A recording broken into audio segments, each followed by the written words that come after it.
everyone, welcome back to An Accidental Retiree. I'm Tammy E. And I started this video a little bit ago, which is a part of my new series, the Pathfinder series.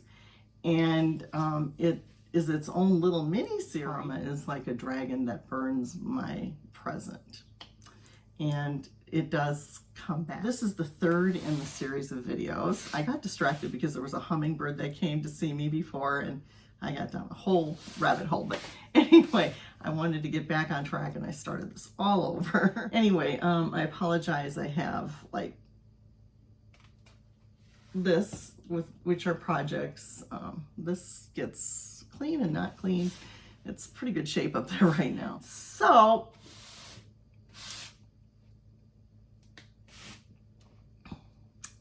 what I'm going to say is that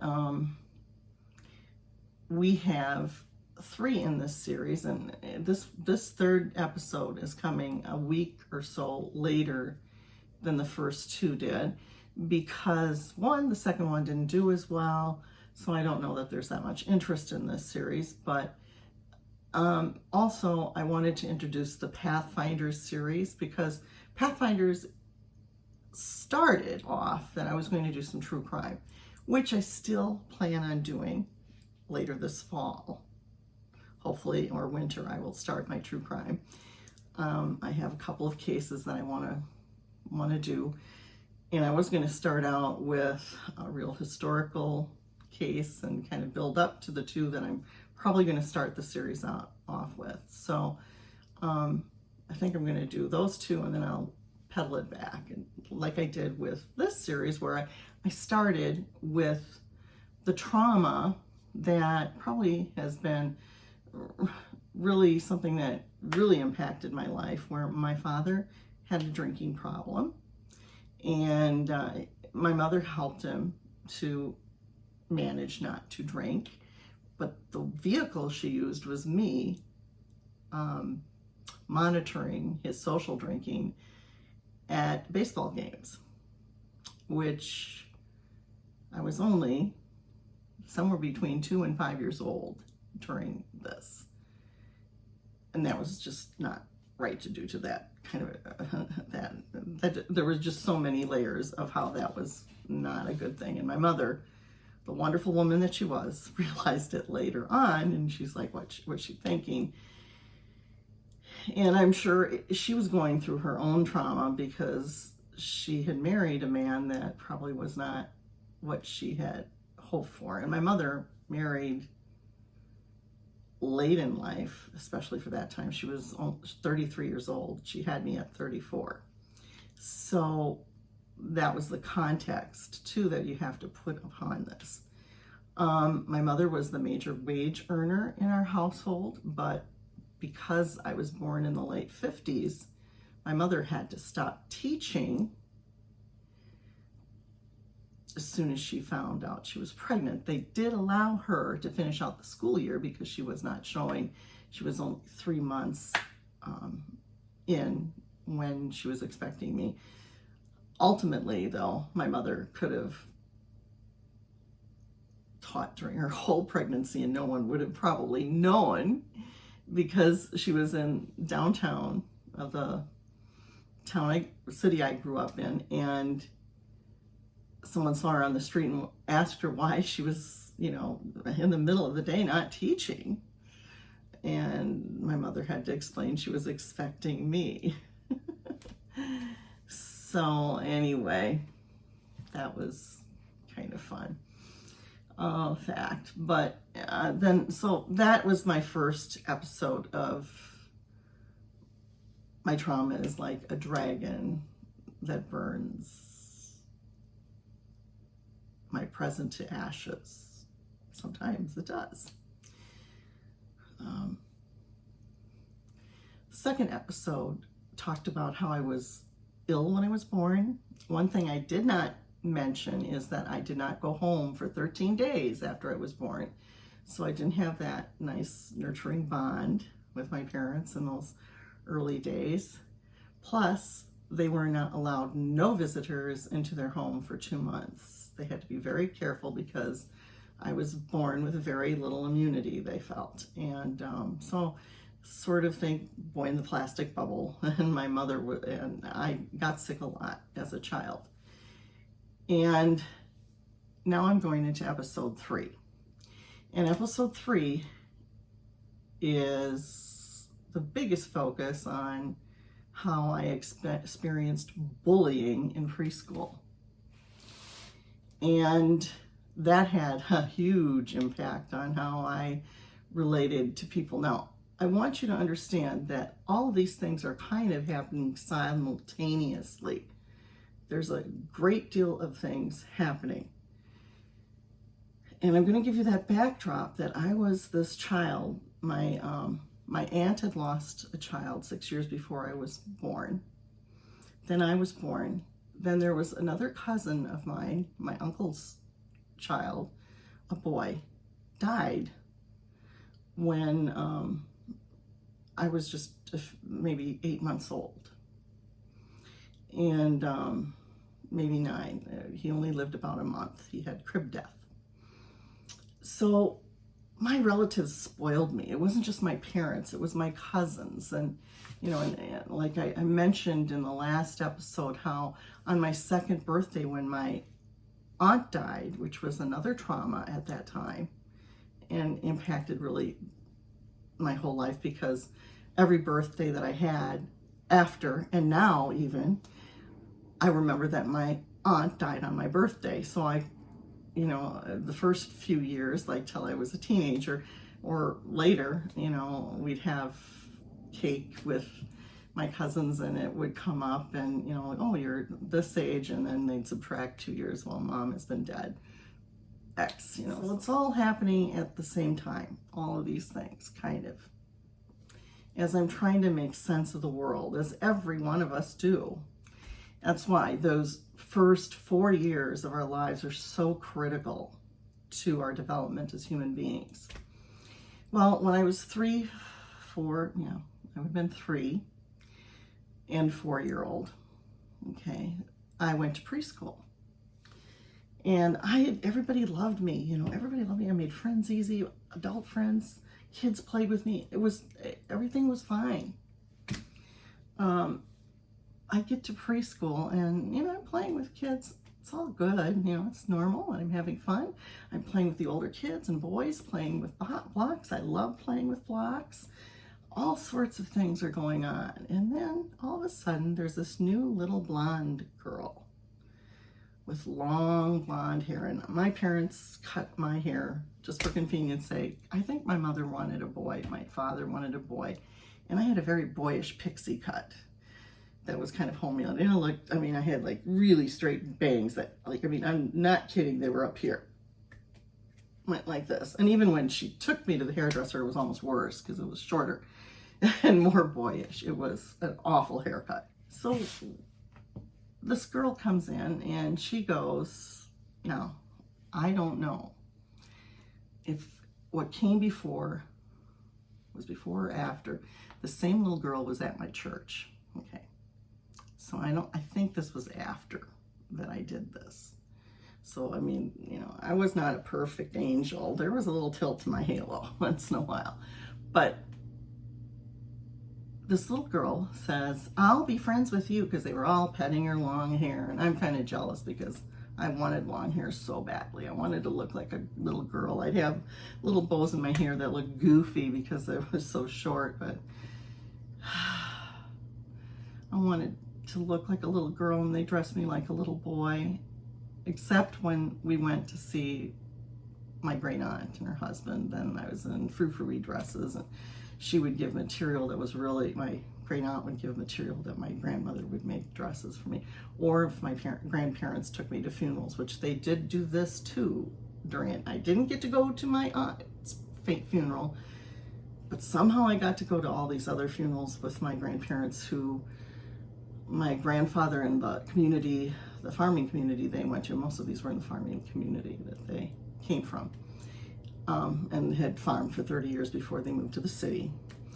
And my grandmother was active in the church, and I'm not sure, because they were on such a low income, she may have gotten paid sometimes to help the ladies of the church put on the meal after the funeral. But my grandfather knew everybody because he had been the grave digger in that community, okay? Because he had wanted to be a mortician. Anyway, it was like, yeah. And I'd watch the Addams Family with, no, not the Addams Family, the Munsters, and I always related to the girl that was normally, you know. I liked those, you know, the normal one. That was me. Anyway, so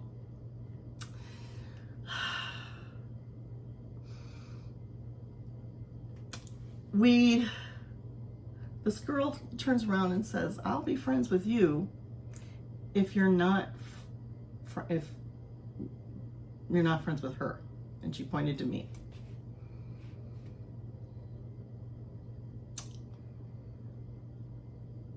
And so then my preschool teachers, I don't know, there must have been a scuffle or something. I don't know, because that hurt my feelings and went away. You know, I mean, that hurt.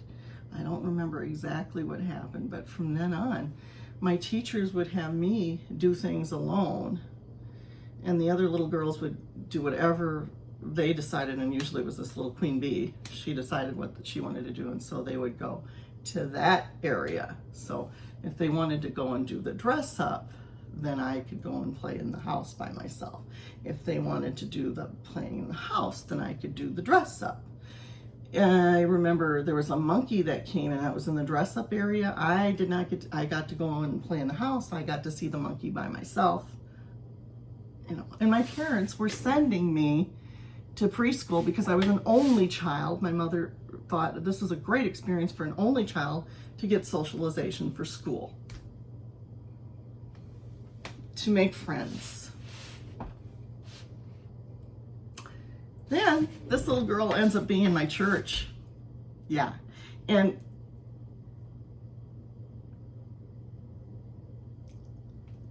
I don't know that there was as much animosity there at first. But there was this other little girl who was also from an affluent family. Both of these little girls were from affluent families in my community. And the one was actually from an affluent family in the United States at that time. And they'd pick on me. But there was this one time, you know, I had this visitor from Milwaukee. They were little boys that were friends of my parents' children, and had a lot of friends in the group that they met through that. We were like an extended family, which was nice. And I'd kind of told these little boys about it, and yeah, lo and behold, this little girl comes and sits down, and I remember calling her a butterhead, and I felt confident enough to do that because my little buddy had told me to do that. And she, you know, sat between us and was trying to flirt with him or whatever, you know, trying to, you know. And there's this picture that I had of her. Yeah, I still have it, and she does look a little, you know, she's airhead kind of thing. I don't know. She isn't. She's a smart girl, really, but anyway. And our church tried to get us to be friends, and it never worked. I mean, my grandmother, I would get bullied. These girls were really mean to me in church. And then then it was a pecking order. I wasn't as socially inept with my mom being a teacher, but these other, kids, then they'd pick on them. And so I would befriend these other kids that would come in and just be friends with them. And they were, yeah. And it just went on my whole childhood. It was really crazy. There were lots of stories I could tell you, but that was the big one, that isolation and having the adults confirm it. Well, the way that I got to preschool was through my pediatrician's family. Excuse me, I've got to get a drink here. And my pediatrician's wife would take me with her kids and took extra turns in the carpool because my mom was working. They were super nice people. Anyway, and then everybody else's kids hanging around like me. but she would take extra turns in the carpool, but other ladies in the carpool got upset. They would say things about taking me. It was horrible. Then I'd get sick a lot. Anyway, the pediatrician told my mom that maybe it would be a good thing to keep me out to build my immunity for kindergarten. And I was healthier after that. I don't know. And there's a lot of things that I think went on that I don't know about my own health. They were doing lots of tests and stuff. Maybe I was sick or something than I knew. But anyway, or even know today. But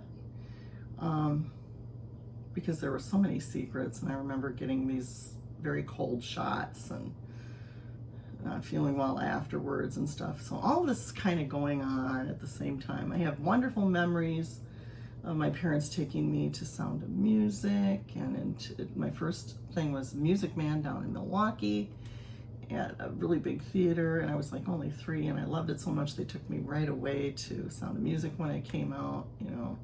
So I mean, all those things kind of happened simultaneously. So there were beautiful things that happened in my childhood. My parents were good to me. I don't want you to get that impression they were horrible parents, but some of their decisions were not the greatest, and those things traumatized me. And because of certain things that happened later on in life that got revealed when I was in my 60s, but happened in my 30s with my own children, and my father particularly, and we don't really know everything, but what we do know is pretty bad, and I'll talk about that sometime. Yeah, that was kind of a really, really weird time. And on top of that, now remember, my aunt died in December of when I turned 2, but the year that I turned 3, my grandfather, my paternal grandfather, died. And I vaguely remember him visiting me, and I vaguely remember him taking me for walks, and I remember really feeling lonely when he left because he was super. My father would tell me I was the only grandchild. He would walk around and he couldn't let me down. He was always holding me, always, you know, because I was his baby's baby, you know, kind of thing from his first marriage. And, you know, he didn't, and I was the last grandchild he was going to get to hold. And he also spoiled me. And I do remember when he died, and I did not get to go to that funeral either. My grandparents took care of me, and I got 365 days of bedtime stories. And I can't remember if I got that before or after, but I loved that book, and I used to love reading it. And when I did learn how to read, and I get read to from it, you know, and my grandmother was instructed to get me a house coat, so she took me downtown, and my grandmother, she let me pick out a really fancy, you know, girly house coat. So I mean, my grandma, because I'm called Nana, I never called her that, but my grandma, she would be instructed to make nightgowns for me for camp when I got older, and she would always put a little detail on it, like she put handmade lace on them. I mean, they were just gorgeous, and I'm going to be wearing them in my sleeping bag, you know. Yeah, my grandmother was a spoiler in that way, in every way that she could, and she really did treat me very specially. And the only picture I have when I was a baby before 6 months is with my grandparents that I've found so far, taken by my great aunt and uncle, her sister, my grandmother's sister. So I have a lot of my grandmother's sister's photos somewhere in this house. I hope they didn't get already pitched, because there was a whole suitcase of them I was supposed to go through, and I've just never had the time because having my own grandchildren and so on. But maybe in there were pictures I know I saw that I had never seen before. So I'm hoping that maybe there are some photos of my parents and me together, younger than 2 or 3, whenever And my father didn't take a lot of photos. He was the one that was taking pictures, but we have a few of us. And my mother was superstitious about having a family photo ever taken because her sister had had her one and only really nice family photo taken. And then she died the Christmas that they were handed out. So she was like superstitious about us ever having a family photo taken formally. So there's none that exists. Not a one. And that gets me to something that today I made sure when I had children that I did have a family photo taken. Family photos taken, especially when they were young. We dropped out of doing that, but we did it again last year for our 35th anniversary. And I'm glad we did that, and we will continue to do that once in a while. A lot of the childhood traumas, and I'll talk about that later in this series, that I had, they were lessons for me to try not to repeat those things. And that's how, you know, trauma will burn to ashes your present, but it's what you do with those ashes. That's the important thing. So I'm going to leave you with that for now. And we'll continue this series a little bit. I'll talk a little bit more of some traumas that I had. Not as many things will be connecting to my parents so much, other than some choices, but I'll be talking a little bit more about my father's side of the family and some things that traumatized me on some visits there. So you'll see this one probably in a couple of weeks after I filmed it, and then, you know, we'll continue on. I'm not sure. I'm probably going to drop about 2 of them a month, and then we'll have a little time to digest and then come back. So until next week, hopefully I'll do another one for next week. Bye for now. This is Tammy.